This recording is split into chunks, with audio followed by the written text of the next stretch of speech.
رحمت بھرا مہینہ ہے، اللہ کے خزانوں کو لوٹیں، اللہ کے خزانوں سے مانگیں، اللہ کی رحمت اعلان کر رہی ہے، وہ ہے میں مجھ سے مانگنے والا میں اس کو عطا کر دوں۔ ہے کوئی ایسا گناہگر جس کے جسم سے بھی زیادہ گناہ کیوں نہ ہو، جس کے سمندر کی جھاگ سے بھی کیوں نہ گناہ ہو، اللہ فرماتا ہے انسان آ تمہیں در پر جھک جا، ایک آنسو بہانا تیرا کام ہے، تیرے سارے زندگی کے گناہ معاف کرنا مجھے رب ذوالجلال کا کام۔ میرے بھائیو دوستو، کہ آج ہمارے دل میں اللہ کا ڈر نہیں ہے۔ جب ہمارے دل میں اللہ کا ڈر آ جائے گا تو تمام گناہوں سے ہم بری ہو جائیں گے۔ جب زلیخا نے تیار ہوئی، زلیخا نے جب دروازے 7 کوٹھڑی کے بند کیے تو آخری کوٹھڑی جس میں یوسف تھا اسی کے اندر ایک بت کھڑا ہوا تھا، تو زلیخا نے اس بت پر کپڑا ڈال کر اس کو ڈھانک لیا۔ تو جب کہا کہ اے یوسف میری طرف آ جا، تو یوسف نے کیا قال معاذ اللہ، مجھے اللہ کی پناہ چاہیے، تو اس بت سے جو دیکھ بھی نہیں سکتا، جو سن بھی نہیں سکتا، جو بول بھی نہیں سکتا، تو اس سے حیا کرتی ہے، میں اپنے رب ذوالجلال سے کیوں نہ حیا کروں جو دیکھنے والا ہے، جو سننے والا ہے، جو ہر چیز پر قادر ہے۔ میں اس اللہ سے جو ہے پناہ مانگتا ہوں۔ جب پھر دوڑا تو اللہ نے سارے کفر کے دروازے، اللہ نے سارے اس محل کے دروازے توڑ کر اللہ نے اس کو گناہ سے بچا لیا۔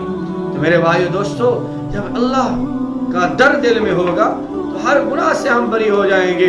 تو آج ہمارے دل میں یہ بات ہے کہ ہمیں دنیا کے انسان نہ دیکھیں، دنیا کے لوگ مجھے نہ دیکھیں، لیکن یہ پتہ نہیں وہ اللہ تو دیکھ رہا ہے۔ ایک بنی اسرائیل کا واقعہ آتا ہے کہ ایک مالدار آدمی تھا، ایک عورت بڑی لاچار غریب مفلس جس کے بچے بھوک سے مرنے کے قریب تھے، وہ آئی مالدار کے بعد کہا کہ میرے گھر میں فاقہ ہے، میرے بچے بھوک سے مرنے والے ہیں، میرے بچے پیاس سے مرنے والے ہیں، مجھے مال کچھ عنایت کر دے۔ اس بادشاہ نے کہا، اس مالدار نے کہا کہ میری ایک خواہش پوری کرے گی، میں تجھے مال بھی دوں گا، میں تجھے ہر ضرورت کی چیز بھی دوں گا۔ وہ عورت مجبور تھی، کمزور تھی، اس عورت نے کہا ٹھیک ہے۔ تو اس نے اپنے محل کے سارے دروازے بند کر دیے اور عورت کو کہا کہ آ جاؤ۔ اب وہ عورت مایوسی سے جب قدم اٹھایا تو اس آدمی نے کہا کہ ابھی تو سارے دروازے بند ہو گئے، اب کیوں مایوس ہے؟ تو اس عورت نے کہا اللہ اکبر کبیرہ کہ اے بادشاہ، اے مالدار، جس سے دنیا دیکھتی تھی، جس سے مخلوق دیکھتی تھی، وہ تو دروازے بند ہو گئے، لیکن ایک دروازہ اب بھی کھلا ہے، وہ میرے اللہ کا دروازہ ہے۔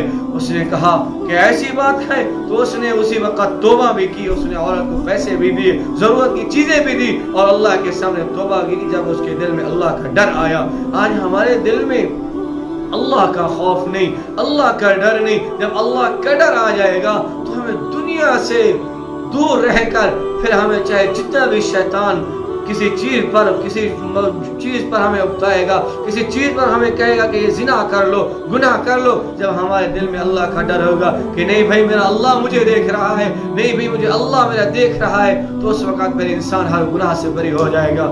دعا ہے کہ اللہ تبارک و تعالی ہم سب کے دلوں میں اللہ کا ڈر پیدا فرمائے۔ وآخر دعوانا الحمدللہ رب العالمین۔